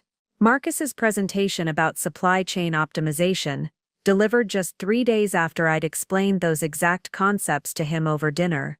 His innovative approach to employee development, which bore a striking resemblance to a Harvard Business Review article I'd shared with him the previous month. His strategic vision for operational efficiency, which incorporated frameworks I'd developed during my MBA program and discussed during our long conversations about business theory. But it wasn't just intellectual theft, it was something more insidious. Marcus had convinced himself that these were his ideas, that our conversations were simply him thinking out loud, rather than him absorbing my insights. He'd rewritten our relationship's history in his mind, casting himself as the brilliant strategist and me as the supportive wife who occasionally offered useful feedback. The revelation should have destroyed me. Instead, it liberated me. For the first time in our marriage, I saw Marcus clearly, not as the ambitious leader I'd fallen in love with, but as a man whose success was built on taking credit for other people's work. And more importantly, I saw myself clearly, not as the supportive spouse content to live in his shadow, but as someone whose ideas were valuable enough to steal. That's when I made the decision that would define the next 7 years of my life. If Marcus could succeed by appropriating insights and strategies from others, then I could succeed by appropriating information from him. If he could use our personal relationship to advance his professional goals, then I could use our professional overlap to advance mine. But I wouldn't be sloppy about it. I wouldn't be obvious. I would be so thorough, so careful, so strategic, that by the time Marcus realized what was happening, it would be far too late for him to stop it. I would become the wife he thought he wanted, supportive, unambitious content with my modest role. And while he basked in that illusion, I would be gathering the intelligence that would eventually destroy him. The plan began to take shape during the sleepless nights following my grandmother's funeral. I would use my position as Marcus's wife to gain insights into Sterling Dynamics operations. I would leverage my consulting background to identify inefficiencies and opportunities, and I would find a way to turn that knowledge into real power. It took 6 months of careful planning, but eventually I arranged that fateful meeting with William Sterling. I presented my proposal not as revenge against a cheating husband, but as a strategic opportunity for corporate intelligence. I positioned myself not as a wronged wife, but as a skilled analyst who could provide unique insights into his organization. William accepted my proposal because it made business sense, but I accepted his offer because it made personal sense. For 7 years, I would have a front row seat to Marcus's professional destruction, and I would be the one orchestrating it. My grandmother had been right. I was stronger and smarter than Marcus would ever understand. The question was whether I was patient enough to let him destroy himself completely before I revealed who I really was. As it turned out, I was. What Marcus and Natasha never understood, what they couldn't have understood, was that my arrangement with William Sterling wasn't just about intelligence gathering. It was about building an impenetrable fortress of legal and professional protections that would make their eventual downfall not just inevitable, but absolutely devastating. The contract I'd signed with Sterling Dynamics 7 years earlier wasn't the standard employment agreement that Natasha had probably glanced at when she was researching my termination paperwork. It was a document crafted by some of the most expensive corporate attorneys in Seattle, designed specifically to protect someone in my unique position. Melissa Parker, my cousin and one of the city's most ruthless corporate lawyers, had spent weeks perfecting the language after I'd explained my unusual situation. "Claire," she'd said, during one of our late-night strategy sessions, "what you're proposing isn't just unconventional, it's potentially explosive. If this ever comes to light, you need to be protected from every possible angle." The brilliance was in the details. Officially, I was Regional Operations Coordinator, reporting to Jennifer Walsh in the Operations Department. That was the title on my business cards, my email signature, my office nameplate. It was the position that appeared in the company directory, the role that HR used for my benefits administration, the job description that my supposed colleagues understood. But buried in the company's executive compensation records, accessible only to William Sterling and the board of directors, was my real title, Chief Operating Officer, Strategic Intelligence Division. a position that technically didn't exist in Sterling Dynamics' public organizational chart, but which carried all the legal protections and authorities of a C-suite executive. The compensation structure was equally sophisticated. My visible salary was that of a mid-level coordinator, respectable but unremarkable. But hidden within various executive bonus pools, consulting fees, and special project allocations was compensation that reflected my actual role. The money was distributed through multiple accounts and payment systems, making it nearly impossible to trace unless you knew exactly what to look for. More importantly, my termination clause was ironclad in ways that would have shocked Marcus if he'd ever bothered to investigate. According to the public records, firing Regional Operations Coordinator Claire Rivera required nothing more than standard HR approval and appropriate notice. But terminating Chief Operating Officer Claire Rivera required unanimous board approval, 6 months advance notice, and cause that could withstand legal scrutiny. The clause that Melissa had insisted on, the one that would prove most devastating to Marcus and Natasha, was buried in subsection 12. Point 7 of my executive agreement.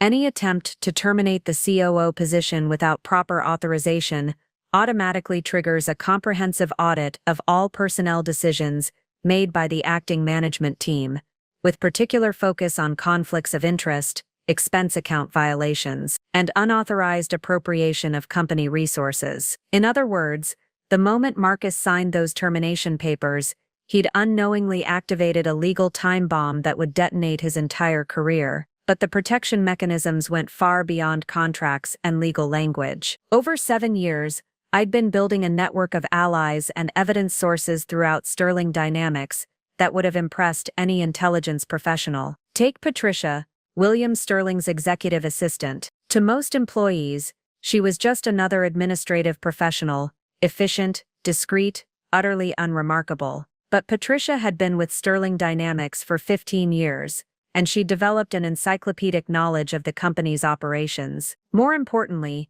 she'd learned to identify which executives were genuine leaders and which were merely skilled politicians. Patricia had been watching Marcus's rise with the same skepticism I'd been documenting. When I'd quietly suggested that she might want to keep copies of certain documents for organizational continuity purposes, she'd understood immediately. For 3 years, Patricia had been maintaining parallel files of Marcus's expense reports, meeting schedules, and email correspondence. Then there was Robert Kim in engineering, one of the talented employees Marcus had targeted for elimination. Robert didn't know about my real role, but he'd approached me months earlier with concerns about safety protocols being compromised by budget cuts. I'd encouraged him to document everything, to create detailed records of the standards being relaxed and the potential consequences. When Marcus terminated Robert for being resistant to new methodologies, Robert had taken those files with him, and when I'd quietly reached out through intermediaries to offer Robert a position at one of Sterling Dynamics' partner companies, he'd been very willing to share his documentation with the right people. Sarah Morrison in finance was another crucial ally, though she didn't realize it. Sarah was naturally meticulous, the kind of person who noticed when expense categories didn't align with stated business purposes. Over the years, I'd made a point of asking Sarah seemingly innocent questions about budget allocations and spending patterns. "I'm trying to understand our operational costs better," I'd explain when requesting detailed expense breakdowns. William Sterling asked me to prepare a comprehensive report on departmental efficiency. Sarah had been happy to provide the information, never realizing that she was helping me build a forensic accounting case against my own husband. The most sophisticated protection mechanism, though, was the communication system William and I had established. Every week I submitted my intelligence reports through an encrypted channel that created automatic backups in multiple secure servers. The system was designed to ensure that even if my access was compromised, years of documentation would remain intact. Each report was time-stamped, encrypted, and linked to corroborating evidence from multiple sources. If anyone ever questioned the authenticity of my intelligence, or suggested that I'd fabricated evidence against Marcus, we had an unbreakable chain of documentation spanning 7 years. But perhaps the most elegant protection was psychological rather than legal. Marcus's own arrogance had become his greatest vulnerability. He was so convinced of his superiority, so certain that his wife was beneath his notice professionally, that he'd never bothered to investigate my actual role within the company. For 7 years, he'd been living with and confiding in the person who posed the greatest threat to his career, and he'd never suspected a thing. Every dinner conversation where he'd complained about incompetent colleagues, every late-night phone call where he'd discussed strategy with Natasha, every moment of private triumph where he'd celebrated appropriate someone else's work.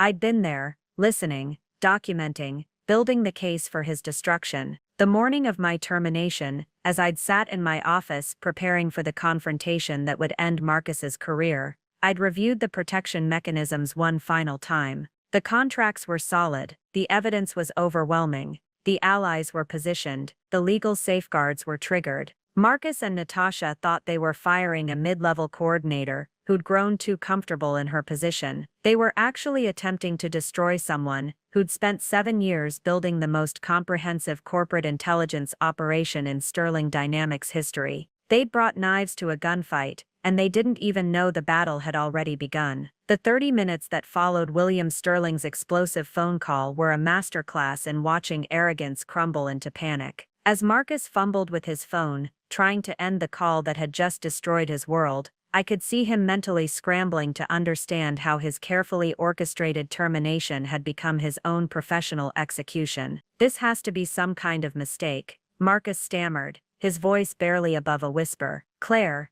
tell them this is a mistake. You're regional operations coordinator. You've been regional operations coordinator for 5 years." I remained seated, perfectly calm, watching as the other executives frantically pulled out their phones to access the company directory. The clicking of keyboards and swiping of screens filled the boardroom as they searched for answers that would shatter everything they thought they knew about Sterling Dynamics' hierarchy. David Chen from marketing was the first to find it. His face went white as he stared at his screen. "This can't be right," he muttered. "The directory shows Claire as Chief Operating Officer, Strategic Intelligence Division, reporting directly to William Sterling." Sarah Morrison's hands were shaking as she scrolled through the executive compensation record she'd just accessed. The salary structure, oh my God, the salary structure shows she's been receiving executive-level compensation for 7 years. How did I miss this in the budget reports? Jennifer Walsh, my supposed supervisor, looked like she might faint. "I don't understand." "I've been submitting your performance reviews. I approved your vacation requests. I thought I was your boss."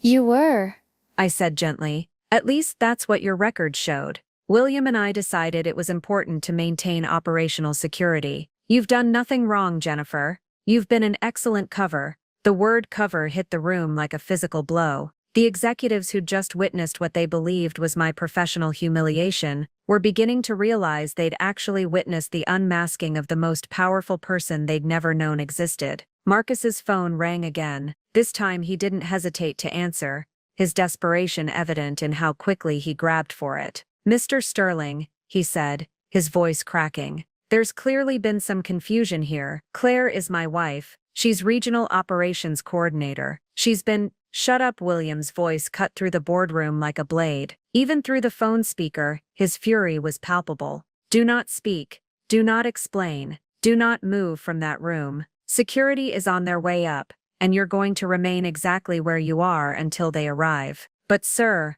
I can explain." "There is nothing to explain, Rivera. For 7 years your wife has been providing me with detailed intelligence about this company's operations. For 7 years she's been documenting every decision, every policy change, every personnel move made by middle management. Do you know what those reports show about your performance?" Marcus's face had gone ashen. Beside him, Natasha gripped the edge of the conference table so tightly her knuckles were white. "They show," William continued, his voice deadly calm, "that you're a fraud. They show systematic intellectual theft, expense account violations, and the deliberate sabotage of employees who pose threats to your manufactured reputation. They show that my chief operating officer has been protecting this company from your incompetence for years while you took credit for her work." The silence that followed was deafening. I could hear Marcus's shallow breathing, could see Natasha's chest rising and falling rapidly as panic set in. 7 years, Rivera. 7 years of documented evidence. Did you really think you could fire the person who's been building the case against you since the day she was hired?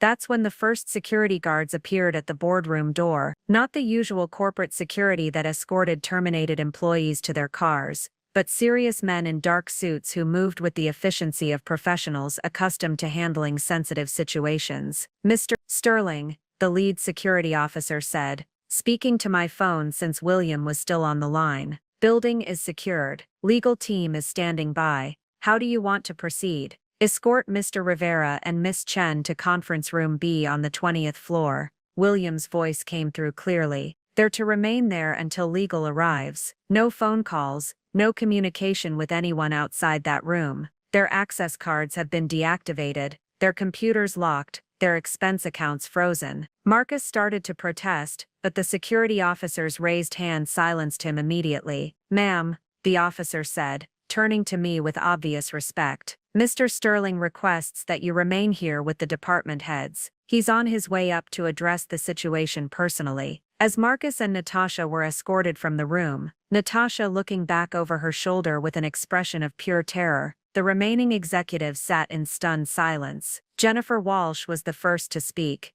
"How long have you really been?" She trailed off, unable to finish the question. 7 years, I replied. "Since 2 weeks after Marcus and I moved to Seattle. William Sterling recruited me personally after I identified significant vulnerabilities in the company's middle management structure." David Chen shook his head slowly. "The strategic initiatives that Marcus has been championing, the cost-saving measures, the operational improvements, all based on intelligence reports I've been submitting weekly for the past 7 years, I confirmed. Marcus was using my assessments to identify valuable ideas he could appropriate and talented employees he could eliminate." Sarah Morrison was frantically scrolling through financial records on her tablet. "The budget allocations I've been processing, some of these consulting fees, the special project funds, they were going to you, weren't they?" "Executive compensation can be structured in many ways," I said diplomatically. "The important thing is that Sterling Dynamics has been protected from the kind of strategic vulnerabilities that could have destroyed the company." The elevator chimed, and through the glass walls of the boardroom, we could see William Sterling approaching with a team of attorneys and what appeared to be federal investigators. His expression was grim, purposeful, and absolutely focused. "Ladies and gentlemen," I said, standing as William entered the room, "I think it's time you met your actual chief operating officer." William Sterling commanded attention the moment he walked into the room. At 62, he built Sterling Dynamics from a small engineering firm into a multi-billion-dollar corporation through a combination of strategic brilliance and an almost supernatural ability to identify talent. Right now, he looked like a man who'd just discovered that one of his most valuable assets had been under attack for years. "First," he said, his voice carrying the authority of someone accustomed to making decisions that affected thousands of lives, "I want to apologize to all of you for the deception that's been necessary. The Strategic Intelligence Division has been one of Sterling Dynamics' most closely guarded secrets, and Claire's role within it has been classified at the highest levels." He gestured toward me. "For 7 years, Chief Operating Officer Claire Rivera has been providing this company with intelligence that has saved us millions of dollars, prevented hostile takeovers, and identified operational inefficiencies before they became critical problems. Her work has been exemplary, and her loyalty to this organization has been absolute." The department heads stared at me with new understanding. I wasn't the mid-level coordinator they'd worked alongside for years. I was the executive who'd been quietly shaping their professional fates without them ever knowing it. "What you witnessed this morning," William continued, "was an attempted corporate coup by individuals who had no idea they were targeting the person responsible for protecting this company's strategic interests. That coup has failed, and there will be consequences." The transformation in the boardroom's atmosphere was immediate and profound. Minutes earlier, I'd been sitting in a chair as a condemned employee, watching Marcus deliver what he'd believed was my professional death sentence. Now, department heads who'd never given me a second thought were standing when I entered the room, their expressions a mixture of shock, respect, and barely concealed fear. William Sterling gestured toward the head of the conference table, the position Marcus had occupied just 30 minutes earlier when he'd been orchestrating my humiliation. "Claire, if you would." I moved to the chair that Marcus had vacated, settling into the position that had always been mine by right but never by appearance. The symbolism wasn't lost on anyone in the room. The woman they'd watched being terminated was now sitting in the seat of ultimate authority. Before we address the immediate crisis, William continued, I want each of you to understand exactly who you've been working alongside for the past 7 years. He activated the wall display, and my actual personnel file appeared, not the sanitized coordinator profile that HR maintained, but the comprehensive record of my role as Chief Operating Officer. Performance reviews that praised strategic brilliance, compensation records that revealed my true value to the organization, commendations for initiatives that had saved Sterling Dynamics millions of dollars. Jennifer Walsh stared at the screen in growing horror. The operational efficiency reports I thought I was supervising, they were really coming from you. Every one, I confirmed. The cost reduction strategies that saved us $12 million last year. The vendor optimization program that improved our profit margins by 18%. The employee retention initiatives that reduced turnover to industry-leading levels. I developed all of them while maintaining my coordinator cover. David Chen from marketing was frantically scrolling through his tablet. The strategic market analysis that guided our Q3 campaign, the one Marcus presented to the board. Based on intelligence I provided in my weekly reports to William, I said. Marcus had been intercepting and repackaging my assessments for months. He just didn't realize that William and I were comparing notes. The legal team that had entered with William was setting up equipment at the far end of the conference table, laptops, recording devices, stacks of documents that represented 7 years of carefully accumulated evidence. The lead attorney, a severe woman named Catherine Ross, began laying out files with the methodical precision of someone preparing for war. Miss Rivera,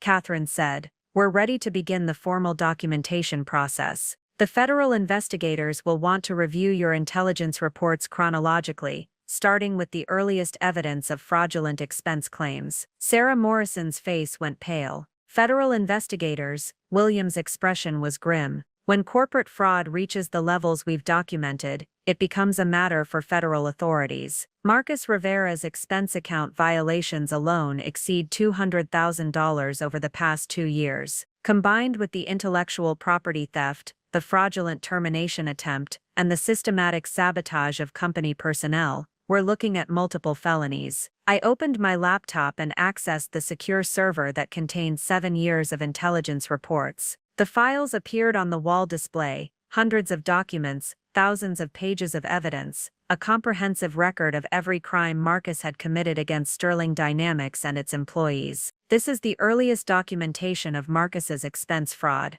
I said, highlighting a report from 2019. A $3,500 charge for client entertainment that was actually a romantic weekend with his then-girlfriend in Victoria. I flagged it as suspicious, but HR was told it had been pre-approved by senior management. Catherine Ross made notes as I continued. The intellectual property theft began around the same time. Here's my analysis of a vendor optimization strategy, submitted 3 weeks before Marcus presented an identical proposal as his own innovation. Document after document appeared on the screen, each one another nail in Marcus's professional coffin. The department heads watched in stunned silence as years of suspicious decisions were revealed to be part of a systematic pattern of corruption. The termination of Sandra Chen, I continued, advancing to a more recent file. Marcus claimed she was underperforming, but my reports show she'd just negotiated our most favorable vendor contract in 5 years. He eliminated her because she'd begun questioning where his innovative procurement strategies were really coming from. Jennifer Walsh was shaking her head slowly. Robert Kim in engineering. The safety protocol specialist you said was resistant to change. Robert had documented 14 instances where Marcus's cost-cutting measures violated industry safety standards, I replied. He was terminated 3 days after submitting a formal complaint to what he thought was the appropriate channel.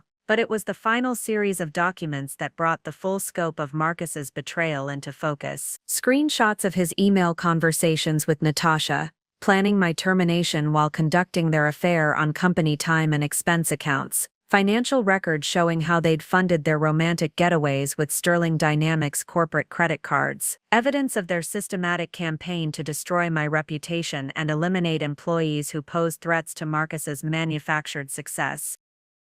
The Cabo trip, William said, his voice tight with anger, was paid for entirely with company funds, $18,000 charged to various expense categories, including the engagement ring Marcus bought for his mistress.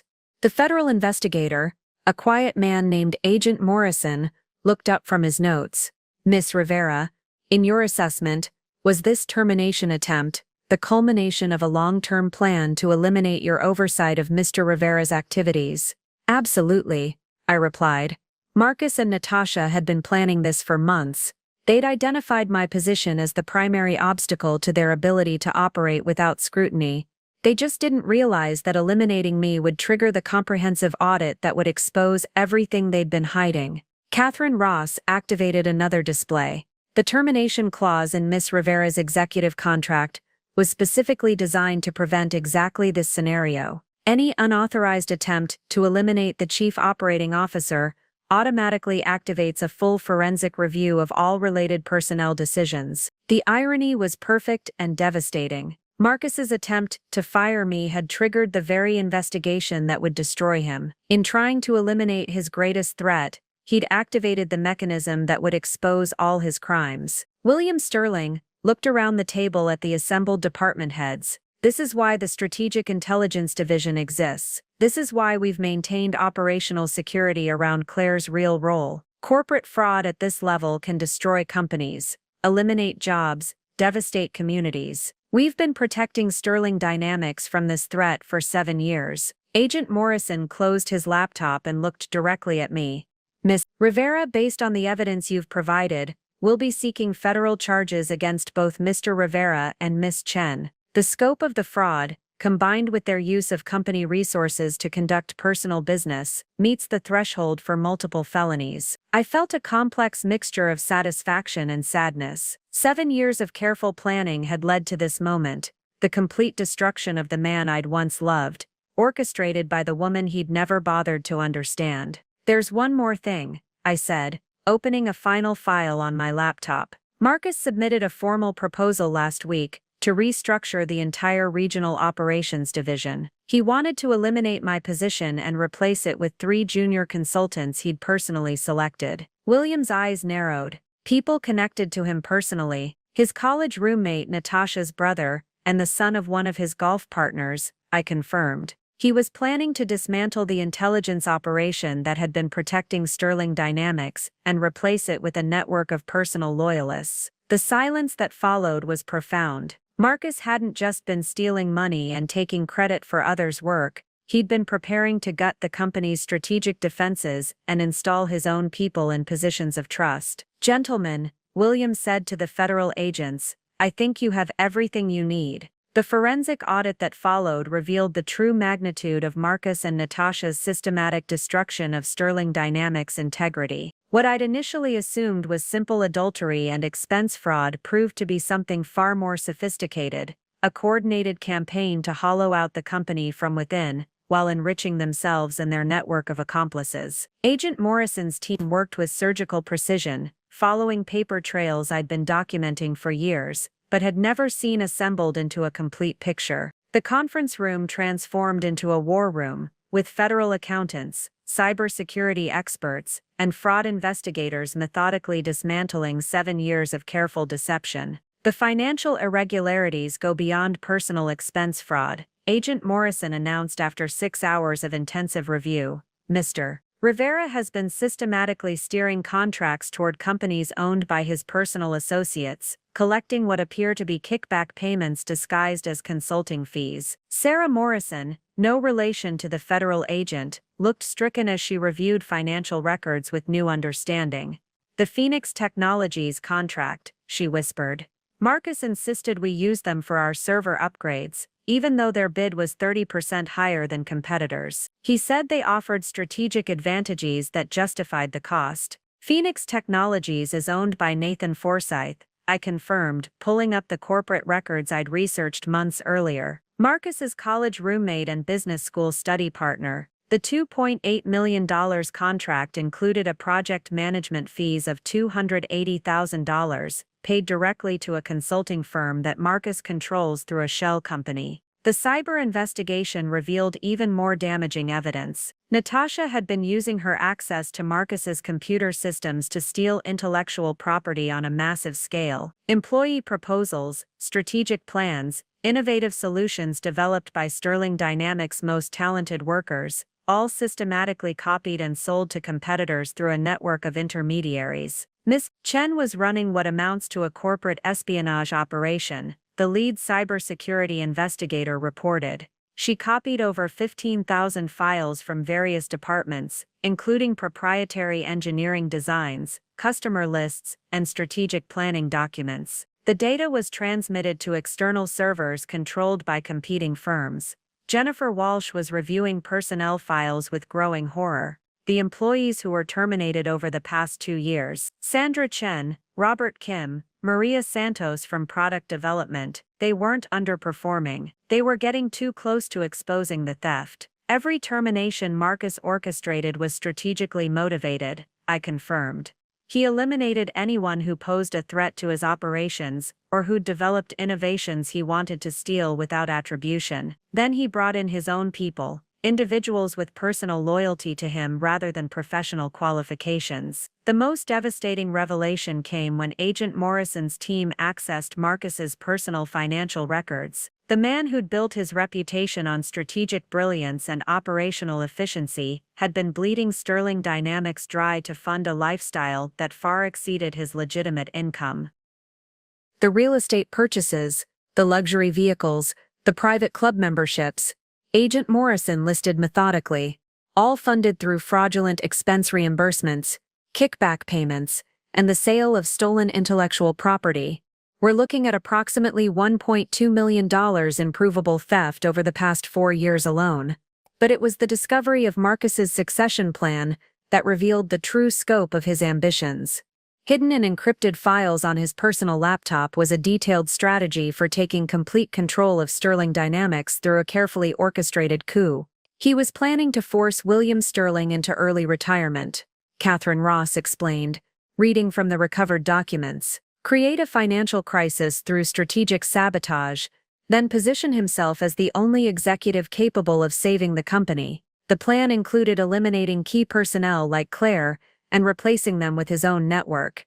The timeline was chilling in its precision. Marcus had been working toward this goal for over 2 years, systematically weakening Sterling Dynamics' defenses while positioning himself as indispensable. The termination attempt against me wasn't just personal vindictiveness, it was the opening move in a campaign to seize control of the entire company. If this plan had succeeded, William Sterling said grimly, Sterling Dynamics would have been effectively stolen from its legitimate ownership and handed over to a criminal network. Agent Morrison closed his laptop and looked directly at William. Mr. Sterling, we'll be recommending federal charges on multiple counts: wire fraud, mail fraud, conspiracy, theft of trade secrets, and violation of the Computer Fraud and Abuse Act. Both Rivera and Chen are looking at potential sentences of 15 to 20 years. The woman I'd thought was simply my husband's mistress had actually been the operational commander of a sophisticated corporate crime syndicate, and the man I'd married had been planning the systematic destruction of everything William Sterling had built. 20 floors below, in Conference Room B, Marcus and Natasha were experiencing their own private hell. Through the building's security system, William and I could monitor their deteriorating situation as the reality of their predicament finally penetrated their shared delusion of invincibility. This is insane, Marcus was saying, pacing the small room like a caged animal. Claire is my wife. She's a mid-level coordinator. There has to be some mistake, some confusion in the records. Natasha sat slumped in her chair, her carefully applied makeup smeared with tears. The confident executive assistant, who'd orchestrated my humiliation just hours earlier, had been replaced by a terrified woman, finally understanding the magnitude of her crimes. The federal agents, Marcus, she whispered. They mentioned wire fraud, conspiracy charges. Do you understand what that means? We're looking at federal prison. Stop panicking. Marcus snapped, though his own voice carried an edge of hysteria. This is some kind of setup, some elaborate scheme to discredit me. Claire doesn't have the intelligence or resources to orchestrate something this sophisticated. Even now, even facing complete destruction, Marcus couldn't conceive that his wife possessed capabilities he'd never recognized. His fundamental inability to see me clearly had been his greatest weakness, and it would be his final downfall. Agent Morrison entered the room with Catherine Ross and 2 additional federal agents. The small conference room suddenly felt crowded with the weight of impending justice. Mr. Rivera, Miss Chen, Agent Morrison began formally. You're both under arrest for conspiracy to commit wire fraud, theft of trade secrets, and violation of the Computer Fraud and Abuse Act. Marcus lurched to his feet. I demand to speak with my wife. This is all some misunderstanding. Claire will tell you. Miss Rivera is currently providing testimony about your criminal activities. Catherine Ross interrupted coldly. 7 years of documented evidence, Mr. Rivera. Every fraudulent expense claim, every stolen idea, every eliminated employee. Your wife has been building the case against you since the day she was hired. The blood drained from Marcus's face as the implication hit him. That's impossible. She's been supporting my career, celebrating my successes. She's been documenting your crimes. Agent Morrison corrected. Chief Operating Officer Claire Rivera has provided us with the most comprehensive corporate fraud investigation we've seen in years. Natasha's composure finally cracked completely. Chief Operating Officer, she screamed. That's impossible. I researched her position. I had access to all the personnel files. You had access to the files you were supposed to see, Catherine Ross replied. Miss Rivera's actual role was classified at the highest levels. You were stealing from and attempting to eliminate one of the most powerful executives in the company. The next hour was a systematic destruction of every lie Marcus and Natasha had told themselves. Agent Morrison read the charges in detail, each count representing years of careful planning and execution. The evidence was overwhelming, the documentation irrefutable. The Phoenix Technologies kickback scheme alone carries a potential sentence of 12 years. Agent Morrison explained. Combined with the intellectual property theft, the expense fraud, and the conspiracy charges, you're both looking at federal sentences of 15 to 20 years. Marcus's final words before being led away in handcuffs were characteristic of the man who'd never understood the woman he'd married. Claire couldn't have planned this. She's not smart enough. As they were escorted from the building, past employees, who'd once respected Marcus's authority,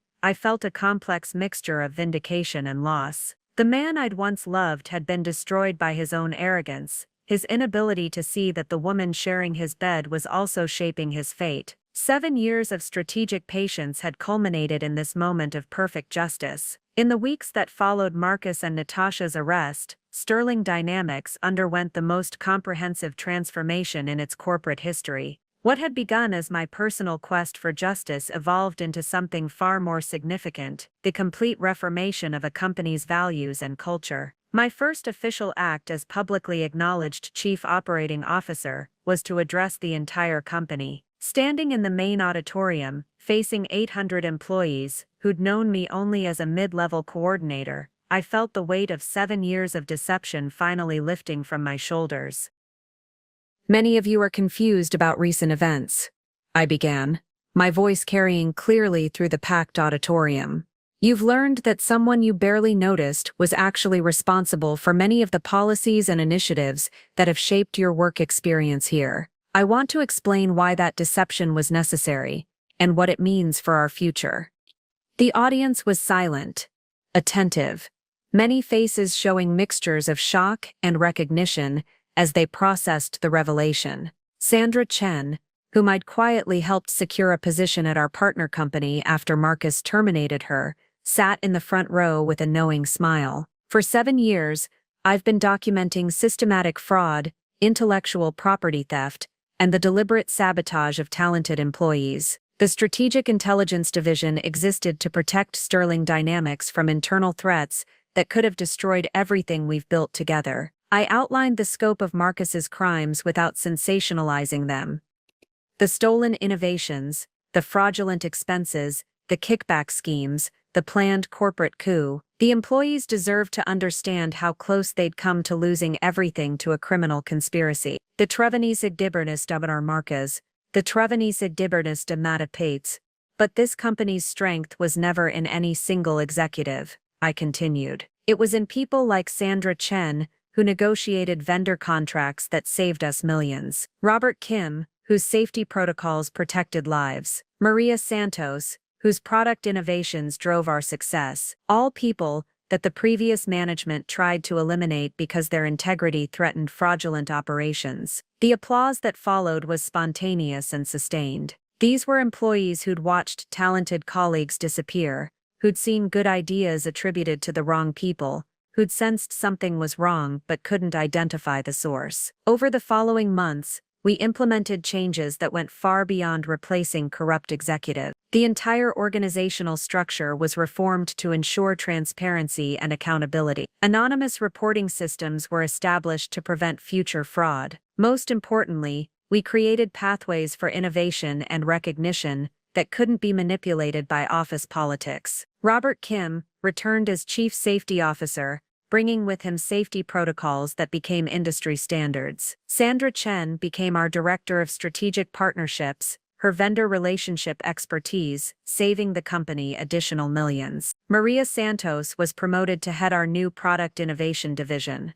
The financial recovery was remarkable. Without the drain of fraudulent expenses and kickback schemes, without the cost of constantly replacing talented employees, Sterling Dynamics' profitability increased by 23% in the first quarter, following the restructuring. But the most significant change was cultural. Employees who'd been afraid to voice innovative ideas began proposing solutions with confidence. Departments that had been protective of information began collaborating openly. The company that had been slowly poisoned by Marcus's toxic leadership began to flourish under principles of transparency and merit-based advancement. William Sterling, energized by the transformation, postponed his planned retirement. "Claire," he said, during one of our strategy meetings, "you've accomplished something I didn't think was possible. You've turned a near disaster into our greatest opportunity for growth." The legal proceedings continued for months, each revelation adding to the mountain of evidence against Marcus and Natasha. Their trial became a case study in corporate fraud, with my intelligence reports serving as the foundation for federal prosecutors' arguments. 18 months later,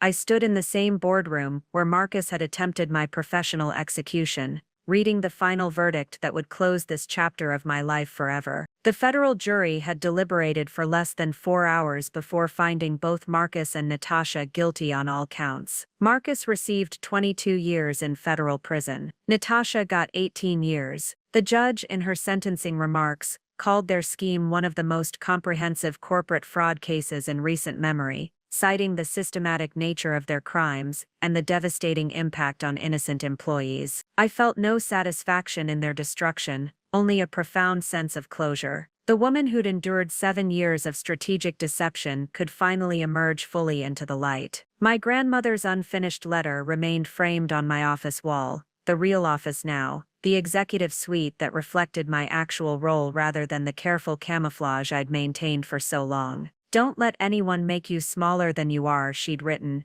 and I finally understood the full power of that advice. Sterling Dynamics thrived under authentic leadership. Without the drain of fraud and the toxicity of stolen credit, we became the innovative company we'd always had the potential to be. Employee satisfaction reached record highs. Revenue increased by 40% as talented people felt empowered to contribute their best work. The most profound change was personal. For the first time in over a decade, I could be completely honest about who I was and what I'd accomplished. No more hidden roles, no more strategic deceptions, no more pretending to be less than I was to protect someone else's ego. William Sterling announced his retirement on my 2nd anniversary as public COO, recommending me as his successor. The board's unanimous approval felt like the final validation of a journey that had begun with heartbreak and evolved into something far more meaningful. "You saved this company," William said during his farewell dinner. "But more importantly, you saved yourself." Sometimes late at night, in the quiet of my office, I think about the cost of the justice I'd pursued. A marriage destroyed,